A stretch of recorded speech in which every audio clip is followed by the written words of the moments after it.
everybody. Welcome to the podcast. This is very exciting. Today we are, I think, talking a little bit more underappreciated animation because we're trying something different today on the obscure animation, underappreciated animation. We are talking about the world of television animation. And this has been actually something I've wanted to cover for quite a while, but I don't have time on my channel to cover a whole season of television very often, or the time to watch a whole season. I'm too busy watching Christmas movies. Right. I can't watch whole seasons of television. And so I've been wanting to do this, but I couldn't figure out the right way. And so we were trying to think of what to talk about in October for obscure animation. And we came up with the idea of looking at 5 pilots for 5 popular shows and seeing if we thought they did a good job of kind of introducing us to the show, making us want to watch the show. And so I'm really excited to see how this turns out. It's going to be an interesting discussion. And Stanford, thanks so much for joining me to talk about this. Oh, thank you, Rachel, for having me on the podcast. I'm really excited to talk to you about this too, because it's different and it puts me out of my comfort zone too. Because while I do try to take some time to watch some TV animation, I just don't watch a lot. With my discretionary time, I'm always watching movies, right? And so this was really fun. Yeah. Well, I much prefer movies to television in general, even Me too. television, TV movies. I'd be like, movies are my favorite, TV movies are my second favorite, and then there's not that many shows that I follow, where I'm watching them every single week. There's definitely shows that when I catch them, I will enjoy them. This week we reviewed with YouTuber Palestino reviewed the Friendship is Magic, the finale, so that was really fun. And I've been a huge fan of The Simpsons for forever. So I'll try to watch that whenever I can. I loved Star Wars Rebels. I was a huge fan of that show. So there's some, but and some that we'll talk about that I was a pretty big fan of, but I don't know. I just even the shows that I was a pretty big fan of, I would go long gaps where I would miss. Like Friendship is Magic, I liked quite a bit, and there were like 3 seasons. I didn't watch it at all. So I don't know. What are you gonna do? Right. Exactly. But anyway, so this we just thought would be a fun sort of experiment. And I do think, especially with animated shows, it's very easy to kind of push them aside and kind of, I don't know, especially because they're kind of the only bastion, aside from indie films and maybe anime, of the 2D animation. These days. I agree with you. 2D animation, and then kudos to, I think, to Cartoon Network, and then to just a lot of the other kind of these parent companies that are funding animation, that I think they're looking for some really individual voices. And that, I think, has been a really interesting trend over the last decade in particular, even though I think it's been going on for a while. But it just seems like so much of these animated programs that are on now are really unique. There's no doubt about it. And you have the real diversity with everything from Rick and Morty. You've got your Robot Chicken, your kind of adult BoJack Horseman, really adult themed animation, Archer, stuff like that. And then you have, I guess you could even lump South Park maybe in there. You have that adult themed animation, and then everything to stuff for your pre-K kind of a thing. Your Aquanauts and stuff like that. Your really, really little stuff. And so there really is quite a variety in styles. And we just picked 5 shows that we felt like were very popular, and some of them I definitely have more experience with than others. Same here. I tried my best to kind of think from the aspect of just looking at the pilot. I tried. It's a little hard, But we want you guys listening to tell us whether you think, first of all, that the pilot is a very good example of the show. Tell us where we're crazy and we gotta, we gotta watch more of the show, or whatever it might be. We want your feedback, especially if you're a fan of the series, and you tell us more of that, because that will be really, really fun. Yes, So, agreed. well, I kind of developed 3 questions about the pilot. So the first question we have to ask ourselves is, how well does it establish the characters? So then we have to ask, is the world building and lore appealing? And then finally, we have, how much does it make me want to watch more episodes? So it's kind of an interesting experiment. Yes, so. agreed. I thought they were great questions, and as you mentioned, you had proposed these before we watched, these individual pilots respectively, and I thought that was a really good idea, Rachel. Yeah. So, all right, well, let's dive in. Okay, the first show that we're going to talk about is Gravity Falls, and Gravity Falls is a show that was created by Alex Hirsch, animator Alex Hirsch.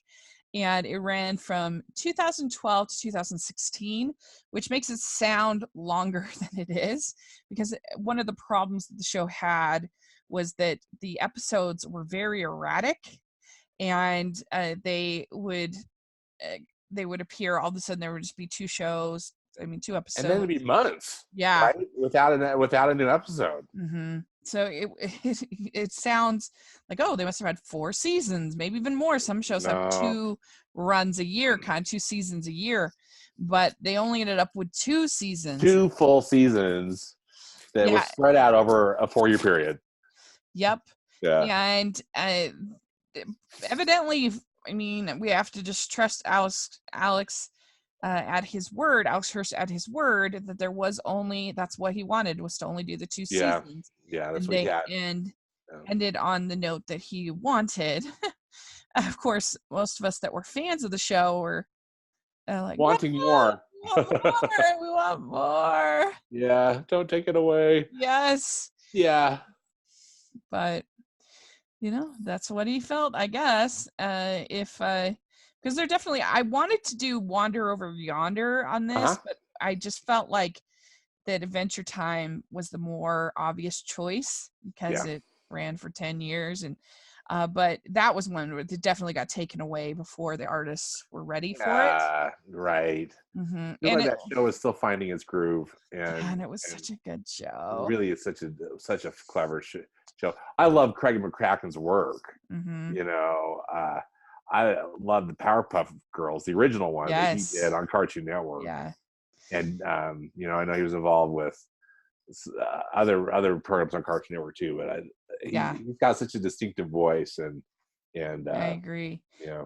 Yeah, and at least with this, he ended with the Weird Mageddon Part 1, Part 2, and Part 3, which is brilliant. Yeah. All 3 of those. And so there's sort of a feeling of finality in what he did. So I guess I take him at his word. But anyway, the pilot is described as, when Dipper and Mabel Pines arrive to spend their summer break in the remote town of Gravity Falls, Oregon, Mabel's suspiciously weird new boyfriend causes the twins to come face to face with the town's strange and uncanny secrets.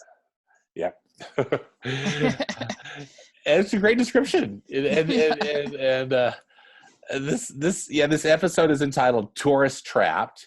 Mm-hmm. And so we meet all the main characters. We meet Dipper and his twin sister Mabel, who are both just such great characters, don't you think? I mean, soup to nuts. They're both just terrific. So great. And I love Jason Ritter and Kristen Schaal. The voice talent is so top notch. Mm-hmm. They do they really bring the characters to life. For sure. Yeah. Well, and I'll always be grateful for Dipper, because I can wear cosplay with tennis shoes. The That's easiest right. cosplay You do ever. Dipper cosplay. You got that awesome Dipper hat and everything. Yeah. It's so Yeah, yeah, perfect. yeah, Yeah. yeah. And so basically the main plot of this is that that Mabel starts dating or being interested in this This guy that's guy. looking a little weird, and his name Just is Norm. obviously. Yeah. Yeah. But it just goes to show how clever the show is, because Yeah. the whole time Dipper is very concerned about Mabel dating a zombie, when in reality, when they finally get to the big reveal, he's not a zombie, he's a bunch of gnomes. He's a bunch of gnomes that Yeah. stack up on top of each other. Yes. And it turns out they're gnomes that want to make Mabel their queen.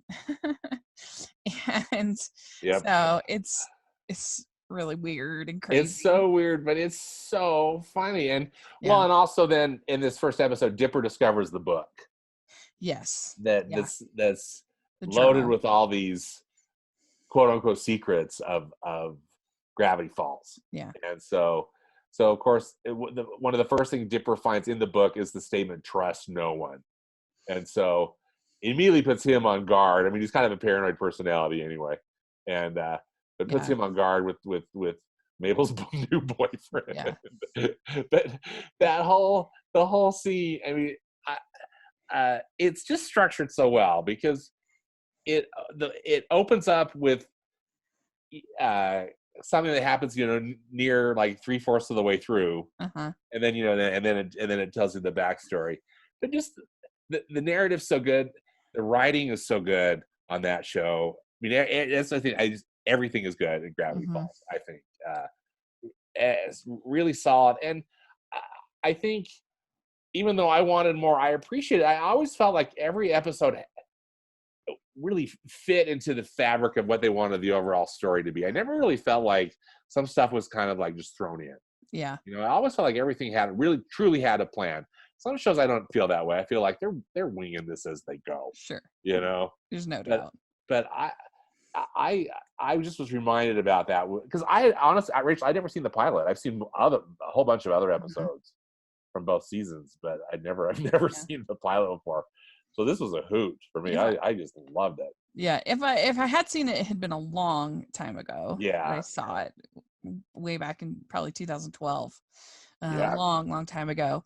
And I mean, I just love Mabel so much. I feel like she's a character that could be like, I don't like the whole phrase, the Flandersization, because I don't think that's giving Ned Flanders enough credit. Like, I think there's a more to his character than that, but the concept of it is this sort of this character that is just kind of just so one note all the time that he's basically just a total cliche, exactly what they're going to do, kind of a thing. And I feel like she could have easily been that, but I don't know if it's the voice or if it's the continuing changing sweaters or it's just something so great about her. And I love how like the goat keeps like eating her sweater, and like there's like little jokes like that. And she's like, why are you doing that? And I don't know. There's just something great about her. That I agree with you. Mabel, there's something special about her, because she could just have instantly gone into annoying and become an annoying character. Instead, she's this endearing character that you really, really love. And I love how in this one too, when they're having to fight off the gnomes, they're in their Uncle Stan, Grunkle Stan, their great uncle. I love that, Grunkle. And of course the name Stan always it resonates, because that's my name. And actually I'm named after my Uncle Stanford, who was Uncle Stan. And so my Uncle Stan was not like Grunkle Stan, but still such a wonderful man. And always makes me smile, when when Uncle Stan's on the show. But anyway, I love how they're in that golf cart and all those hundreds of gnomes are chasing him, and they're they're punching him off, and they're smack talking these gnomes, which is Yeah. so, I don't know, it's just so funny to me. It's so good. Yeah. They're just calling these horrible names, and they're just not messing around. And I thought that was so fun, so yeah. Yeah, it was really good. And I loved the little awkward hug that Dipper and Mabel have. And that was so cute. I love that. It's so cute. Yeah. And also we get to meet Zeus and Wendy. Zeus and Wendy who work at the Mystery Shack. We get to see later on, and are really, really fun characters. They're great characters. And just the whole atmosphere of it all. I feel like it's almost similar to sort of the same kind of atmosphere of something like Ghostbusters, where there's sort of the supernatural in kind of everyday environments with a lot of humor kind of mixed in. Yes. I mean, I kind of think Ghostbusters is a little bit overrated, just all of the hoopla. Oh my gosh. But but that concept of sort of the ordinary mixed in with sort of whimsical, spooky. Yeah, I agree. It's the setting is introduced really well, I think, in the pilot, and it carries on through the whole series. For sure. I agree with you. I really like how that's done. Yeah. So, and I loved at the end too when Grunkle Stan says you've been so great, you can pick out a gift at the store, and that's when you see Dipper get his hat, his very famous hat. He gets the hat. I love so that. Cute. Again, I had never seen this pilot that I was aware of, and I just thought, that's where he gets the hat. That's so fun. Yeah. So let's talk about our questions. Yes. How well does it establish the characters? Oh, I think it establishes them perfectly. Because, at least the three main characters, Dipper, Mabel, and Grunkle Stan. Yeah. We get to see those. And we get to meet Zeus and Wendy, as you mentioned, but we don't really learn a lot about them, but that's okay. Yeah. I think we kind of established their vibe, kind of how they're going to be, and kind of their attitudes towards working at the Mystery Shack and just kind of life in general. But I think, what do you think? I do. I think I gave it a 9 out of 10. Yeah. Because I think it does very well, because it's not really an ensemble show. Sure, there's supporting players, but it's really Dipper and Mabel's journey. Yeah, it's about Dipper and Mabel. So in this pilot, as opposed to, we'll talk about Friends of Miss Magic, that is an ensemble show where you have the main six and everything. And so I think it kind of needed to just establish their characters and their relationship, and I think it does a great job of that. So what do you think about the world building and lore? Do you find that appealing?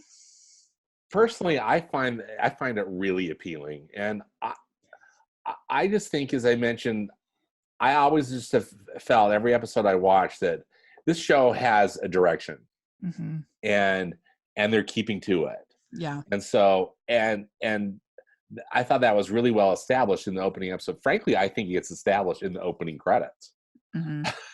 Which is a real trick. I think that's hard to do, and I think that they really ace that. And then we every episode, I know it's kind of a hallmark of the show, brings up some other new thing, like, oh wow, what's this about? Like the very end of this one, when Grunkle Stan goes back into a secret room behind the vending machine. Like, oh wow, what in the world is what's going on with that? And so I'd give it either a 9 or a 10 personally on the world building, just because I thought that they set up the mystery of it and the interest of it really well. Because again, just every episode brings them something new. But when I was watching the show as a fan, I said that I felt like this was as close to an animated Doctor Who than we'd ever get. Yes. I think that's true. Yeah. I give it an 8 out of 10 just because I think it's slightly stronger with characters than with the lore, but it's really strong. It's an A, whatever an A is, it's a strong. So, and how much does it make you want to watch more episodes? For me, it was 10. I mean, because again, just going off of watching this pilot, I wanted to keep watching it. Had I had time, I think I would have. Yeah, same. Yeah, because again, I always felt that too. And in fact, as you had mentioned with how it was getting released, because I was watching some of these shows basically, quote unquote live. I mean, they'd play them multiple times, but watching them on Disney XD and the Disney Channel, where they're playing them, and it was really frustrating because you'd have to wait, Yeah. And again, not that I don't mind necessarily waiting the week, because I mean I know that's old school, but still, when it's months, that's a bummer. Yeah, it was definitely frustrating and so erratic. You never knew when you were going to get an episode. Yeah. It was weird. Yeah, I don't know what was going on, but anyway, yeah. So let's talk about Star versus the Forces of Evil. Okay. So this was also on Disney XD. This was created by Darren Nefke and developed by Jordana Arkin and Dave Wasson, and it, like I said, aired on Disney XD. It was the first Disney XD series created by a woman, and the third overall for Disney television animation, because Pepper Ann and Doc McStuffins, which are both smaller children shows. Mm-hmm. And it's interesting because I was going to mention, and we were talking about Mabel, because I feel like Mabel's character is very similar to the character of Sue Heck on The Middle. I don't know if you ever watched that show. Yes, she is. I agree. Yeah. I've only seen like a handful of episodes of The Middle, but yes, I know exactly who you. I loved The Middle, and talk about a show that had a brilliant finale. Perfect. But I loved The Middle, and I loved Sue Heck's character in The Middle, and I feel like this is very similar to Mabel, and Sue Heck is played by Eden Shear, who is the voice of Star Butterfly of Star. Yeah. In Star Wars, which was brilliant casting. Mm-hmm. Yeah, definitely. And so here is, and I followed Star Wars: The Forces of Evil. It had 4 seasons, and just recently had its finale. So it was just earlier this year, wasn't it? Yeah. Mm-hmm. Yeah. And I was a bit spotty. I wouldn't watch every episode, but I would catch it, and I still actually haven't watched the finale. I just haven't gotten around to watching the season yet, so it's a problem. Because I've just been so busy with so many things. Yeah. But anyway, this pilot is Star Comes to Earth / Party with a Pony, so it's got 2 11-minute there's two episodes. Which is basically what every episode it was like of that show, right? And when they do 2 two smaller stories, shorter stories. Yeah. And the first one, on her 14th birthday, Princess Star Butterfly receives a magical wand. But when she sets fire to the castle, she is sent to Earth to train. There she enrolls in Echo Creek Academy, where the principal pairs her with Marco Diaz, a reputed safe kid. Upon befriending Marco, Star ends up discovering his skills when she is attacked by Ludo and his army of monsters. And so the you have the sort of the setup of Star with her powers and everything on her planet. She gets the magic wand for her birthday, and everything goes wrong. And how did you feel about sort of the setup here with Star as a character? Well, I thought, clearly it sets up the story, because again, I've seen episodes of Star versus the Forces of Evil, but I'd never seen this pilot. So I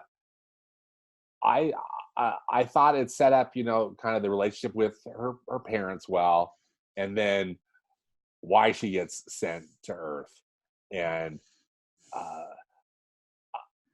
I thought it was okay. It seemed I didn't really see a lot of, or really any holes, kind of like any plows with it, and it was like, oh, okay, I get it. Yeah, I think what it does the best this first episode is establishing that dynamic between Marco and I was going to say Star. that to me was was probably the most interesting thing to see how they get that dynamic established, because clearly the other episodes I watched, that dynamic was already there, with the two of them. Right. Yeah. And so he's kind of the nervous type. He's the kind of the and then she's kind of crazy, and he's got to sort of control her a little bit, kind of a thing, which is dynamic that you see quite a bit. I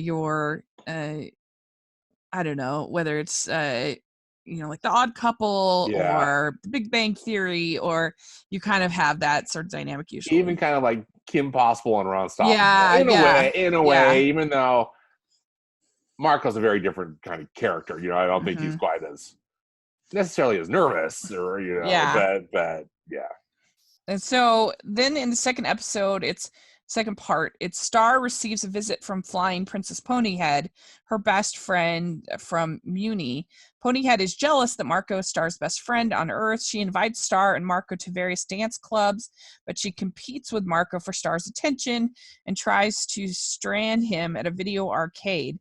Meanwhile, guards have been hot on Ponyhead's trail. Eventually, King Ponyhead arrives to have the guards take Ponyhead to St. Olga's Reform School for Wayward Princesses. So you have this sort of dynamic of this old friend being jealous of the new friend kind of thing. And the one thing I love about Princess Ponyhead too, I mean, part of it is just, it's so weird. That bit, which is a hallmark of the show, right? I mean, just this floating horse head, that, but she's got the dimensional scissors, which I think is right. That's really such an important storyline component, of the show, and she basically, because the pony has only a floating head, she has to regurgitate the scissors, kind of. I mean, it's kind of weird. But well, and I would say compared to Gravity Falls, where all of the supernatural elements are, for the most part, it gets a little out of control maybe towards the end, but for the most part are grounded in some kind of classic mythology, if that makes sense. Right. Oh, absolutely. I mean, it's like zombies, gnomes, monsters and creatures and phenomenon that we are familiar with. Yeah. In this, like I did think it was hilarious. The all of a sudden there's that Tetris joke in the middle of the chase. Like that was really funny. Yeah. But it's all way more surreal and abstract. Yes. It's really, really well said. I feel like this is such an abstract kind of show, which again, I feel like that's what they're trying to do. Mm-hmm. That's what I just feel like that's what the creators set out to do. It's almost got a very kind of a raw animation style. Yeah. Which they're consistent with. I mean, I know that it's an intentional decision, and I mean, it's one of those shows that you see it and you're like, oh yeah, I'm watching Star versus Forces of Evil. It's not like you confuse it, with anything else. I mean, I guess you wouldn't really any of the shows we're talking about. Right. Yeah, it's got its own style, and that chemistry between Marco and Star is really cute, and it's got some nice humor, like at the end when they say we can go anywhere in the entire universe, and then they're at home eating nachos. I like that too. Yeah, and again, that's one of those things that you're just like, oh yeah, I mean, these two are good friends, and that kind of brought a sense of happiness, and I mean, I hate to say it but just kind of comfort, just like a little bit of comfort in a bunch of chaos. Yeah. So how well do you think it establishes the characters? Well, I think with that pilot, particularly that first part,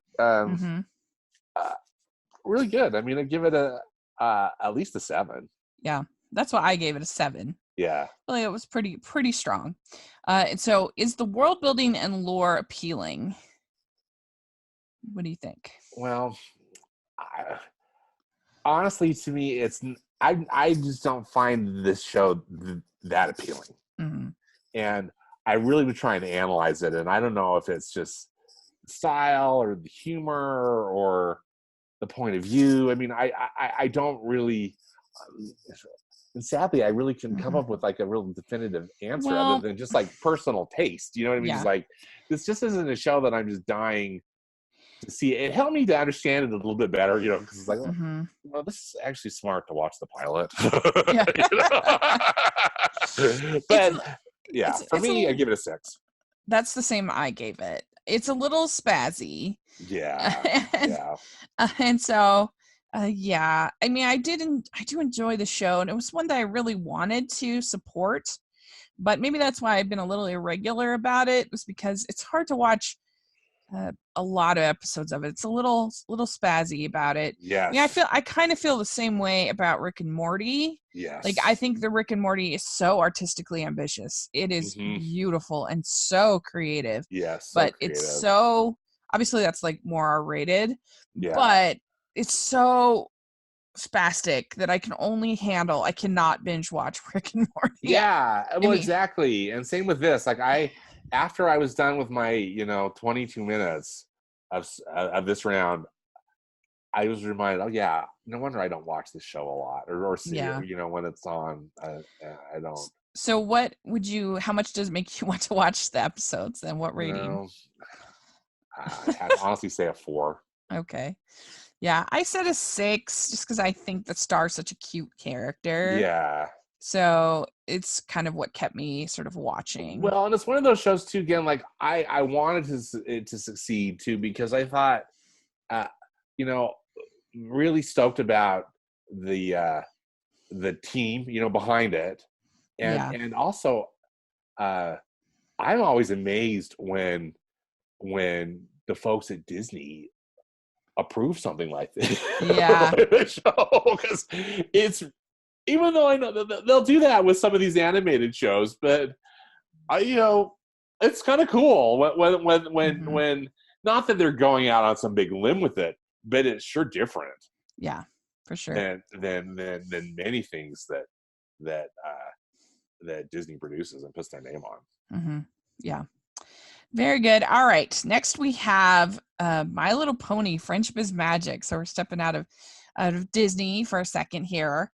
And we, like I said, we did just have our finale that I covered with Palestino. So this is obviously was incredibly iconic show that was developed by Lauren Faust as a reboot of the old show from the 80s. Of course, you have the dolls as well. Yeah, because Hasbro is like it's like the Hasbro Studios, isn't it? The one behind, ultimately behind the show. Yeah. Yep. Yeah. And there's 9 seasons of the show, Friendship is Magic, and it obviously spawned a phenomenon with not only with the targeted demographic of the, with the children, but also with a lot of the older fans. Of course, you have the bronies, which I've always been a big supporter of the bronies, because I just feel like it's very easy to criticize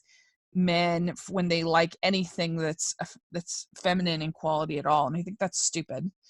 I think there's nothing wrong with men liking things that are feminine. Who cares? They just like things, I just think that's sort of I think that is basically kind of a sexist thing. The idea that, oh, how can you like something that's girly? Like, it's a quality show. It's well done. Of course they like it. Yeah. Yeah, I think that's dumb. And it's not any more stupid for grown men to play with Star Wars dolls as it is for ponies. It's just what they happen to like, and it's fine. It's all designed for children, and there's just some adults that like it. Yeah. That's my opinion. I thought the brony phenomenon was fascinating. I have true confessions, Rachel. This is the first time I have ever watched an episode of My Little Pony, Friendship is Magic. Yes. And I got to watch 2 because the pilot was split into 2 parts. So Yes. I guess I can say I've watched 2 episodes. But I mean, I follow animation I read about the bronies. I'm not sure if I've ever met a brony, but Mm-hmm. still, it's like more power to you, whatever you like. Yeah. Mostly I thought the name was funny. Right. Whoever came up with the name brony was awesome. I just think that's I mean, I think it's classic. good if men can appreciate things. I don't like that we have this stuff's for girls, this stuff's for boys. Yeah, this is a girl show, this is a boy show. Yeah, I think it's good when we can have quality that's shared by everybody. Yeah. So friendship is magic. So the first part is after attempting to warn Princess Celestia about the return of the wicked Nightmare Moon, Twilight Sparkle and Spike travel to Ponyville. Was the first part, and then Nightmare Moon challenges the ponies with obstacles they must overcome to find the elements of harmony before it's too late. And so yeah, it's kind of the origin story of Twilight Sparkle, that how her and the main six, which are the the main characters of the show, how they end up becoming friends, and how Twilight Sparkle ends up becoming the head of the basically like this school, and ends up in Ponyville. So this is kind of trying to set up all of that, and you have how you get to see how she meets Pinkie Pie, Applejack, Fluttershy, Rainbow Dash, and Rarity. And did I get everybody? I might have skipped somebody. You did. I say, but anyway, I need to count. Yeah, so that's the 6. And so yeah, she first meets she first meets Pinkie Pie and Applejack, and she meets the whole Apple family. And then she kind of crashes into Rainbow Dash, and we find out that they're kind of sort of pranksters. And then you have Rarity, who insists that she changes her hair. And then Fluttershy has the birds. And then Pinkie Pie surprises her with basically like a party at the library. And so then she's making all these friends, and she realizes she's kind of gotten distracted from finding the elements. And then you meet this Nightmare Moon. And so anyway, they end up coming to terms with, they kind of coming up against this Nightmare Moon, and they end up realizing that the main 6 are the elements of harmony, all 6 of them, because of, so you have Applejacks, who says let it go, and you'll be safe. That Rainbow and Fluttershy catch the objects, and then Pinkie Pie sings "You've Got to Stand Up Tall," and the songs are a real standout of the series. Almost every episode has a song. Oh, every really? Pretty much, yeah. Oh, wow. And they do such a good job with the songs. And so then you have Rarity, who is able to kind of understand the scary dragon or whatever it is, kind of by talking about his look and his style and whatever.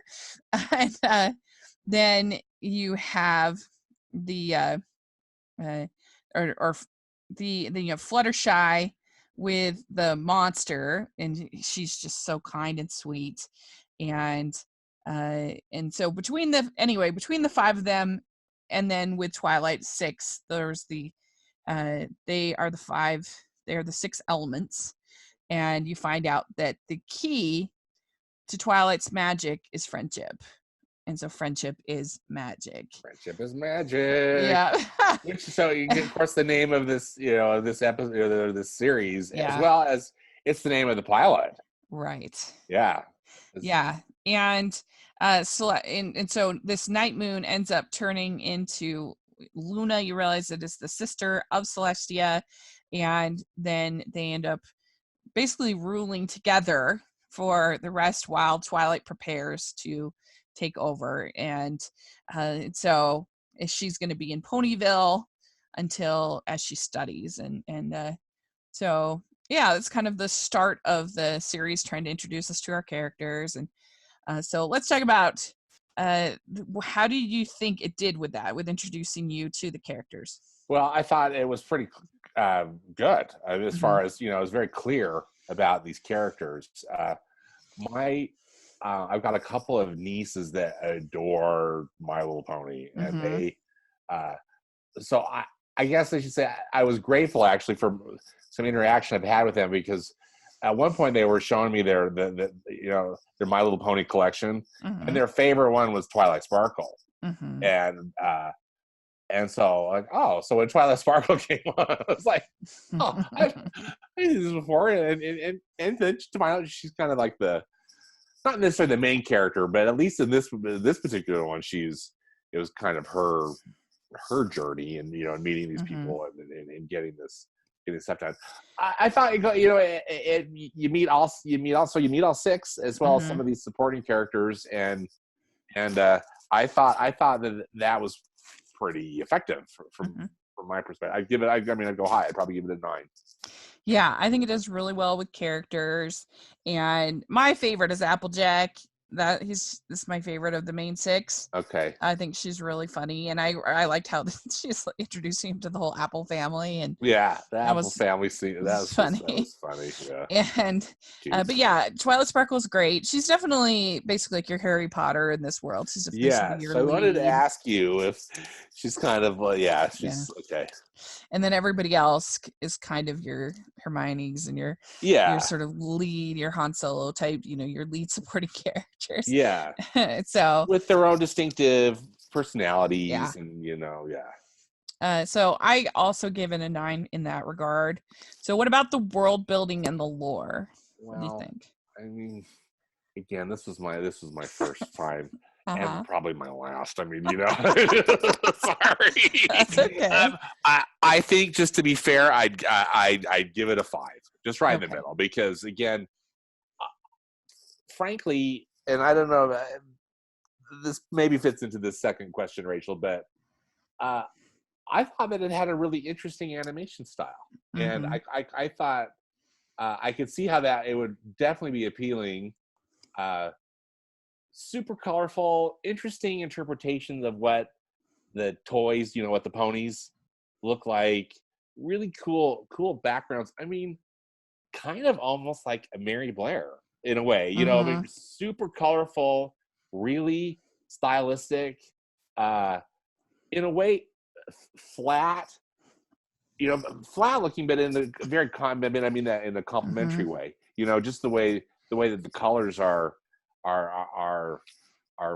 presented, and the different shapes and whatnot. So that part, I was impressed by it, but I have no desire to really watch the show. Yeah, if that's fair. Again, I don't mean to be. You're fine. I'm just being honest. I would give it a 7 out of 10 as far as world building and lore. I think if I didn't know some of the things that I know, I probably would maybe be a little bit confused about what's going on with some of the things. But yeah, as far as how much does it make me want to watch the show? For me personally, I'd actually go pretty high, just because I think I would feel pretty sure that everything is going to be positive, and there's going to be enough that's sort of funny and sweet. If I was just looking for something that I wanted, just a one-time kind of, I just want to relax, watch something that'll make me smile, then I think it would be a good choice. And whereas I feel like with Star, that's something that is less episodic in that way. Right. Is that, you know what I mean? Absolutely. I kind of have to watch the whole season all together to get the story arc and what's going on. And so I feel like this is actually pretty high for me as far as what I want to watch more, just for that reason. So I actually gave it a 9 as far as that, because I don't know, I just think it's so positive and sweet, and I like the music element as well. And I'm going to give it a 5. Again, I want to watch more, because just putting myself in the middle of it, because again, not wanting to be critical of it, just probably not my thing. Yeah, that's. Do you find? I mean, Rachel, are the episodes pretty well contained, or is there a pretty strong story arc throughout? For the most part, they're pretty well contained. Okay. And then they'll have the more stronger narrative episodes within the season. But for the most part, like this last season, almost every episode was self-contained until your finale, actually. Okay. So, but yeah. All right. Then we have Adventure Time. And Adventure Time went on for 10 seasons. Yeah. Highly praised, many Emmys. It even won a Peabody Award. Yeah. A huge hit. It started in 2010 and went all the way until this last year. So it was a huge achievement for them. And it starred, you had Tom Kenny in this, Jeremy Shadow, John DiMaggio. You had a huge crew that was part of it. And the idea is it sort of drew inspiration from things like Dungeons and Dragons, also video games like Fortnite and stuff like that. Or not Fortnite, what's that one? Minecraft? Minecraft, that's what I meant to say. Yeah. Minecraft. And so it definitely a unique visual style. And this first episode is Slumber Party Panic, Trouble in Lumpy Space. Yeah. So again, kind of the classic 11 minute. Yeah. And the first part is Princess Bubblegum and Finn create these candy zombies that come from the earth, and they proceed to get ready to attack the candy people. But the problem is that the candy people explode when they get scared. So they have to work really hard to make everything seem fun. Yeah. And that it's a slumber party versus so they're under attack. Yeah, so they're attacking things, and instead of it being zombies, they say that they blindfold them all and say they're attacking piñatas. And I did die laughing with the 7 minutes in heaven joke. I thought that was really funny. So fun. I mean, this show is so out there, but it's funny, and I get why it's had the longevity that that it's had, even with some change in their creative team and whatnot. Pendleton Ward left partway through the run, I know, and but anyway, there was so much funny stuff in that. I thought the piñatas that was great. Very clever of Finn, to yeah, and it was also funny when the Guardians of the Royal Promise that show up, and he has to then answer math questions in order to get the decorpsinator serum and everything. And so yeah, that was pretty funny. And then the Lumpy Space Princess is you have the dog Jake. He starts turning lumpy. A cloud bites him, right? Yeah. And then so then they have to look for the antidote. And so Finn, they get to a point where Finn has to go lumpy in order to help Jake at this. It's the prom coming they have with the lumpy people. And you have to sit on the antidote to not be lumpy. And so they kind of go back and forth. And this also reminded me a lot of Rick and Morty. Yeah. This show. The tone, definitely the tone and the humor. Yeah. Those cloud characters were so funny. I thought they were just, again, classic Adventure Time, and so they're like these Valley girls, but they're kind of like Mean Girls almost, though, too, right? The way that these clouds are, I don't know. How would you describe them? Yeah, kind of. Yeah, kind of catty. Yeah, but just the way that they're talking. Yeah. Anyway, I thought it was really funny. I laughed a lot. Yeah, I don't know. It's not really and this is why I've been kind of hesitant to watch it, because this was my first time I'd seen it. to be honest. Because I don't know, for some reason I could just tell. I didn't know if it was quite my sense of humor. Yeah. It's a little. Oh, gosh, how do I explain it? It's I don't know. I prefer stuff. I prefer jokes that are a little more kind of grounded in something that I know a little bit more Mm-hmm. than just sort of craziness. Like, Yeah. if that makes sense. Oh, Yeah. absolutely. Yeah. As I said, my experience with this show, I've watched it a handful of times. I'm by no means a regular or an aficionado. I think I've seen it enough to maybe appreciate it some, but I'm with you. Overall, it almost is like too out there Yeah, for because me I prefer to Star. really enjoy it. I prefer Star over this because there's just like a sweetness to Yeah. Star, which is more my personality Mm-hmm. than this. And I'm sure over 10 seasons it got sweeter, but I'm kind of missing the Mabel character. I'm missing the Star character, that kind of Yeah. character that's just really sweet and really likable and that I can kind of latch onto for this. In some Yeah. ways, this show kind of almost reminds me of like a Futurama or something, where Hmm. uh, you kind of get these characters that you almost like know how they're going to respond, and Yeah, and that's and true. and they're all snarky, and yeah. Again, I haven't watched enough to know all the different uh, arcs for these characters and whatnot to really be able to describe that. But it's one of those shows that I just feel like, again, which is kind of, I think it's a really iconic show of this decade, in that uh like just kind of like overall weirdness in Yeah. in animation was what was valued, instead of uh kind of story, heart, and character. um it's almost like having to have this really uh edgy look and point of view is what's of value, again. And sometimes I just want to watch a show and laugh, Yeah. Yeah. and like I want to watch Dexter's Laboratory, or Hmm. something like that, which, Yeah. again, pretty Or traditional in a lot of ways, but just funny. a really good example of what you're talking about, and I considered it for this series. Maybe we'll have to do another episode because there's so many iconic shows. But I really thought of We Bare Bears in that regard because it Yeah. is funny. It is a funny show. But it's Hmm. all set in our like normal world, but it's just these bears and they're Yeah. ridiculous and hilarious. Right. And so I'm definitely way more attracted to that kind of thing. Or even the Friendship is Magic, where I just feel like there's a sweetness to it that it's just kind of relaxing to Yeah. watch. Whereas I Yeah. feel like there's something about this, maybe even a little bit Star.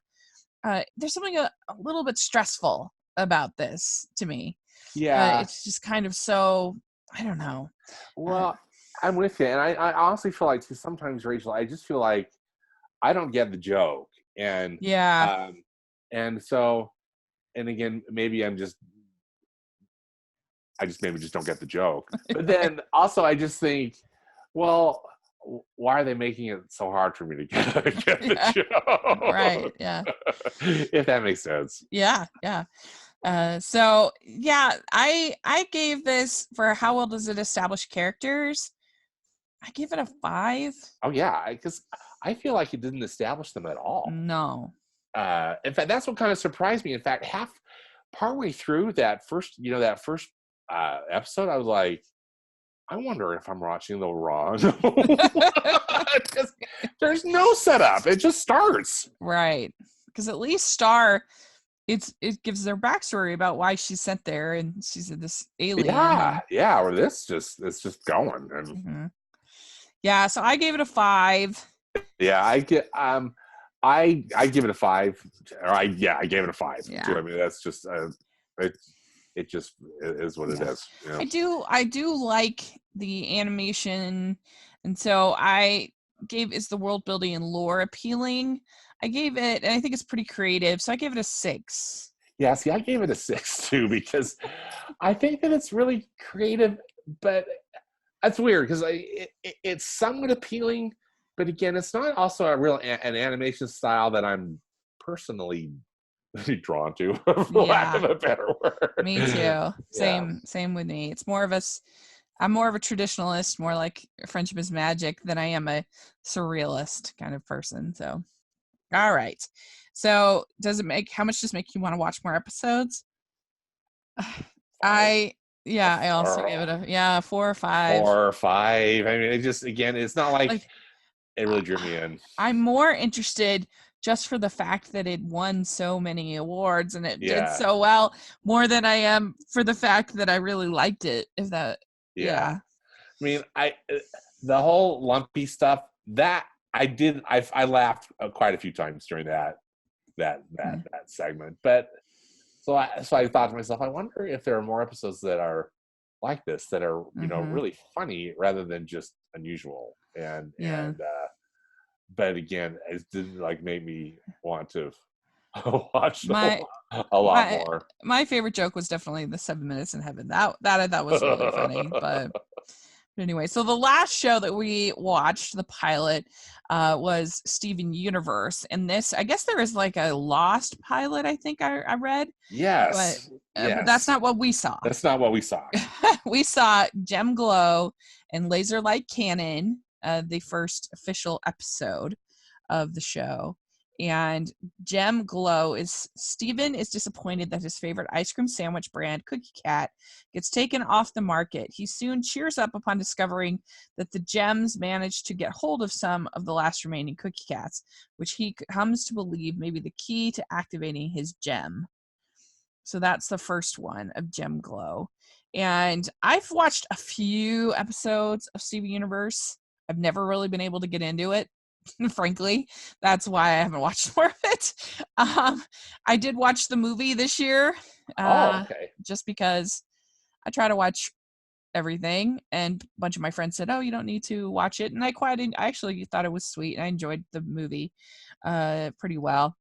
But I'm like a little bit aware of what's going on here, but I'm not certainly no expert, that's for sure. And I'm the same too, Rachel, because I've been full aware that Steven Universe existed, and I know what the character looks like, and I've seen advertisements for it on Cartoon Network and merchandise, and stuff. But I've never watched. This is the first time I've ever watched a full episode of it. Maybe it's seen a couple minutes here and there, but first time. So basically, Steven lives with the crystal gems, garnet, amethyst, and pearl. And you're supposed to channel energy through your gem, but he can't control his gem. But he starts to think this Cookie Cat ice cream might be the key to controlling the gem. Yeah, there are these ice cream sandwiches that look like a cat. And they come up against this cat, the centipede, giant centipede, and they have to try to activate the gems, and kind of goes back and forth and everything, and still not my favorite. I don't know what's missing for me with this show. I don't know, because I do like Steven as a character. I think he's a pretty sweet character, and I love any character that gets ridiculously excited for weird stuff like that. That's kind of funny. And like his excitement and sadness over the ice cream was cute. Fun. That was fun. Yeah, it was cute. I love how they let him take home the freezer.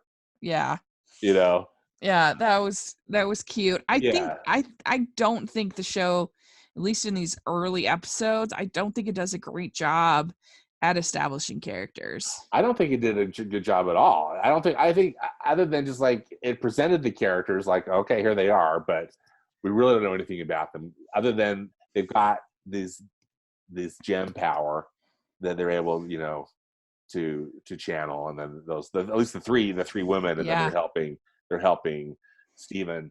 I was really almost kind of puzzled by it because thought, well, clearly, I guess it's a show you have to keep watching maybe to get more into. I really would love to hear from, your great followers, what they like about it and what's appealing to them, because I it's one of those two. I guess I didn't feel like I understood it. Yeah. Not that I needed to. I thought that's probably the point, is that this is just supposed to be kind of random and mysterious. Well, I think that the maybe. gems are built up over time because people will get very attached to these characters, but in this pilot they were just kind of like roommates. It was confusing, and they were raising him, but then we get into the second one, laser light cannon, and there's this red eye that's going to crash into Beach City. So Steven's talking to his dad. Yeah, we meet Steven's dad. So Steven's got like a human dad. Yeah. And then this mother who sounds like she's passed away, right? Yeah, that a mom gave up her magical powers in order to make Steven. Yeah. And so he now has her gem, and they have this cannon, and it will only work with Steven's gem. So there's kind of that. So when I'm kind of a sucker for these family stories like that, I thought, well, that's kind of interesting. Like an interesting point when in that second part of the episode we meet dad, and we learn that Steven's kind of half human and half magical, or whatever you call it, because he's got that gem. And Steven is cute, and I guess he's an appealing character, sympathetic character, maybe I should say. But the whole thing seemed kind of cold to me, and again, kind of the visuals were cool when the three ladies were using their gems, like they go into some kind of a cool, almost like X-Men, like Storm or something, Yeah, that's a good comparison. That it's kind of cool and visually appealing, but again, I thought, wow, I guess I'm gonna have to watch this more if I choose to, to try to understand what's going on. And so that, to me, kind of begged the question, what's so appealing about this show? Like, why are people? Why is this show popular? That's what I'd love to hear. I'd love to hear. I'd love if someone explain it to me, because I sure didn't get it from just watching this pilot. Yeah, I think so. I think it's a little confusing. I know that the show really speaks to sort of different groups, underrepresented groups. Yes. LGBT, right, which I think that's been a huge part of its popularity, which is important for sure. Yeah. And I think that it's partly that everybody has their unique power, their unique thing, their things that makes them special, and that they matter, is, I think, a big appeal. But I don't know. I'm still not quite getting it. But my friend Jonathan did say that he was like, oh, the pilot's not very good, you won't like it. No, I don't know. He warned you. So I give, for how well it establishes the characters, I give it a 3. I think it's the worst out of all of these. I mean, I don't know. I think it gave us the least amount of information in all of the shows. Even at this time, it's like we learn, I think, more about the characters. You really only learn a little bit about Steven. You don't know about any of the other characters. Yeah, so I give it low too. I mean, I was thinking kind of 3 or 4, probably. Yeah. 3. Yeah. So is the world building and lore appealing? There's that kind of that heart to it as far as Steven as a character, and so I'm gonna give it a 5. Yeah, I give it a 5. Yeah, 5. And I have it up a 5 as far as does it make me want to watch more episodes. I just can't get into this show. Right in the middle. I just thought what I felt was this show, it might really have a payoff, but you're going to have to work for it. Yeah. Like this is I'm going to have to devote a bunch of time to try to watch all these episodes. And again, and I don't fault the show for being deliberate that way. For me, it's just more like, is this something that I want to spend my discretionary time with? And I'm not sure. Because at least with Friendship is Magic, like I said, there's a sweet message and there's a song in almost every episode. So at least it has that. at least with Star versus the Forces of Evil, you have the relationship that you immediately know about between Marco and Star. That's appealing, at least to me.